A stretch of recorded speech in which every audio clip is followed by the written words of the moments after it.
What's going on, everyone? Welcome back to the show.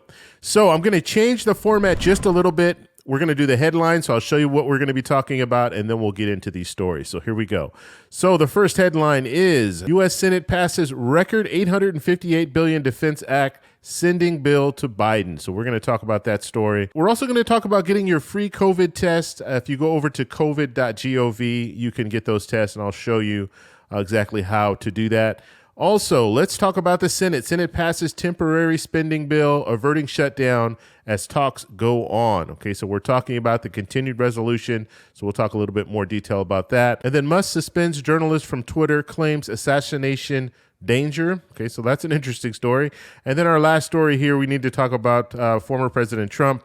About these NFTs, okay, these fungible tokens. So we're going to talk about that. But first off, you guys can do me a favor. Please like the video, subscribe to the channel, hit that bell notification, and then click all. By clicking all, you get notified anytime we put out a video. So by clicking the bell notification and clicking all, you should be getting updated every day. All right, so let's go ahead. I want to talk about this first story here when it comes to the budget. Okay, so the spending bill, they just did the continuing resolution. However, they did pass a military spending bill. Okay, so both the House and the Senate has passed this, so it's going to the president's desk for final signature. And this is $858 billion. Now, it's interesting to note this is $45 billion more than what President Biden was asking for. Okay, so when it comes to defense spending, it's always bipartisan, and this is no different. 83 in the Senate, 83 people supported this bill. Only 11 said no. So that should show you right there. This is one of those things. When it comes to defense spending, you have both Democrats and Republicans. They can come together and vote this up. So $45 billion more than what President Biden was asking for. And the interesting thing about that is President Biden was asking for more money for different agencies. So we'll have to see. Social Security was one of them. He wants a 14% increase in the overall funding for Social Security. Let's see if they can do that next week, because that's when the continued resolution will go to. All right, so I want to know what you guys think about this whole story as far as defense spending. Do you think we should continue to increase defense spending, or is this should we have a set amount every year? Let me know how you guys think, how you guys feel about this down below.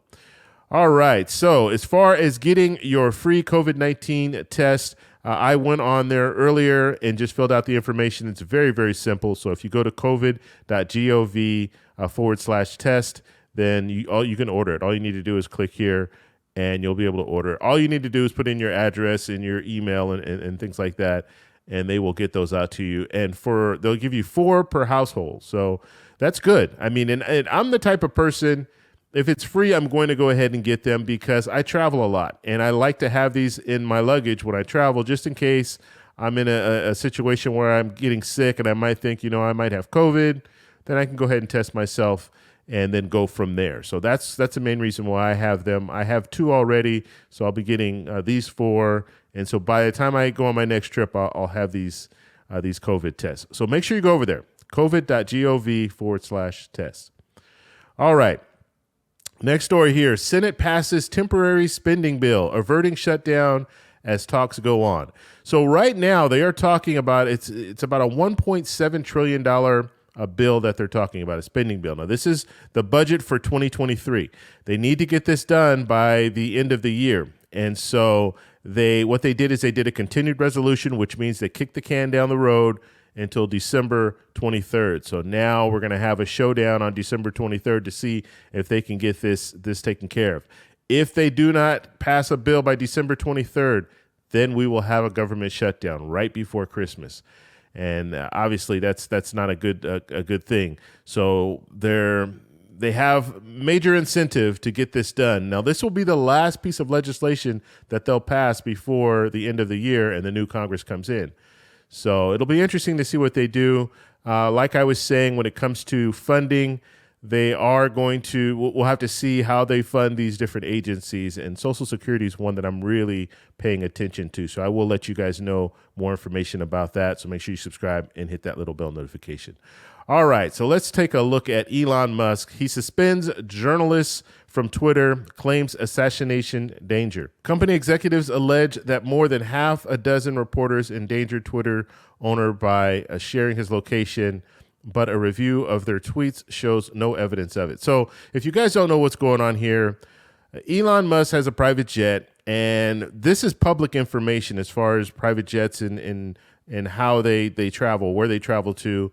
And so I think there was a kid that did this first, a 20-year-old kid that basically had this Twitter bot that was automatically showing where Elon Musk was traveling in his private jet. And so obviously he has concern about this, Elon Musk does. And I can't say I don't blame him. I mean, even if the information is public, I still wouldn't want everyone knowing where I'm traveling to. I'd feel a little uncomfortable about that. One way around that is to not have a private jet, to actually fly commercial. You can fly first class commercial and not have to worry about that because, of course, the people, when you get on the plane, they're going to know who you are, but it's not going to be all over everyone's Twitter feed. And so Elon Musk says here, criticizing me all day long is totally fine, but doxing my real-time locations and endangering my family is not. And so doxing, that just means putting that information out there, addresses and things like that. That's usually what doxing means, putting the documents out there. I think it means documents. But nonetheless, when it comes down to it, I can't say, I would be the same way. Of course, I can't afford a private jet, but if I did have a private jet and people were able to track all my movements, that would be a little concerning to me. But when it comes to Twitter as a whole, I mean, his whole mission statement when he took on Twitter was, this is going to be an open forum and it's going to be free speech and you're going to be able to say what you want to say. But there's been a lot of chaos when it comes to Twitter ever since he took over. There's been a lot of chaos. So I don't know what's going to happen with Twitter. I know they're not profitable right now, so he's losing money, and he's actually taking money from Tesla to put in to Twitter, which is making Tesla stock tank. So this is not good.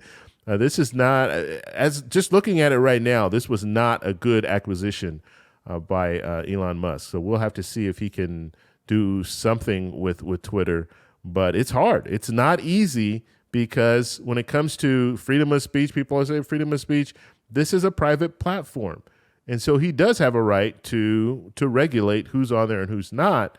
But when it comes down to it, if you're coming in there with a mission statement of this is going to be a free platform for anyone to say what they want to say, and then you start going against that, well, now you're going to have a lot of people that are going to be upset about that, obviously. And so it's hard to do this. I mean, it's a catch-22. You can have a forum that's free and everyone can say what they want to say, but how far can they go? And obviously he's pushing back when it comes to putting his information out there when it comes to his private jet. All right. So last story I want to talk about. Donald Trump, he had a major announcement yesterday. And that major announcement is that he has an NFT. And an NFT is basically digital art. Just think of it that way. It's $99. You guys can go over there. I don't even know how to purchase that. I've never even purchased an NFT. But very interesting that was his major announcement. People were thinking he's going to be announcing a vice presidential candidate and just a variety of different things people were thinking. But this is what he came up with, which, I mean, really, former President Trump, what is he doing? Like, I don't understand this whole strategy. You've announced that you're running for president in 2024. Why aren't you sticking with that and really going forward with that and starting to get out there and speak and do your speeches and all the stuff that you were doing when you ran in 2016? But instead of that, he's on here with NFTs, and that's the major announcement. So it's left a lot of people baffled. They're just thinking, is he really serious about running for president? And I don't know. I don't think he is. I mean, I think this is just a way. This whole NFT thing obviously is a way for him to make some extra money. But yeah, let me know what you guys think. Let me know what you guys think about this whole thing, this NFT, and if he's running for president, he's really not showing any eagerness to get going and get out there. Why even announce that you're running for president now and not have rallies and things right behind that. I just don't understand it. So let me know what you guys think about that. And so those are the stories that we have today. So let me know what you guys think about all those stories. And I will update you guys later today if we have any more developing news. If you guys like this video, please give me a thumbs up. Please subscribe for more. And I'll talk to you in the next one. Bye.